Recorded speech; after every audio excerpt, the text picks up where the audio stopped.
লন্ডনে কি ইতিহাস গড়তে যাচ্ছেন টিউলিপ সিদ্দিকী? জানুন পুরো ঘটনা। একজন লন্ডনে বসে থেকে ১৭ বছর লোকাল বাসে চলাচল করেছেন, আরেকজন পুরো লন্ডনের নেতৃত্ব দিচ্ছেন অত্যন্ত প্রতাপের সাথে। বঙ্গবন্ধু দৌহিত্র টিউলিপ রিজওয়ানা সিদ্দিকী এক বিস্ময়ের নাম। গ্রেট ব্রিটেন অব লন্ডনের ৪ বারের নির্বাচিত এমপি, সেই সাথে হয়েছেন ৩ বার মন্ত্রী। সামাজিক যোগাযোগ মাধ্যমে দাবি করা হচ্ছে টিউলিপকে যথেষ্ট ভয় পেতেন জনাব তারেক রহমান। এছাড়াও দাবি করা হচ্ছে যুক্তরাজ্যের ৫৯তম প্রধানমন্ত্রী হতে যাচ্ছেন আমাদের অহংকার টিউলিপ রিজওয়ানা সিদ্দিকী। আরও দাবি করা হচ্ছে দেশবাসীর দোয়া চেয়েছেন টিউলিপ রিজওয়ানা সিদ্দিকী, সবাইকে লাল সালাম ও শুভেচ্ছা জানিয়েছেন তিনি।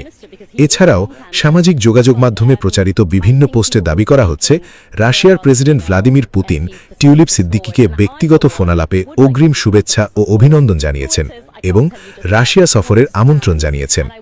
এসব পোস্টে আরও দাবি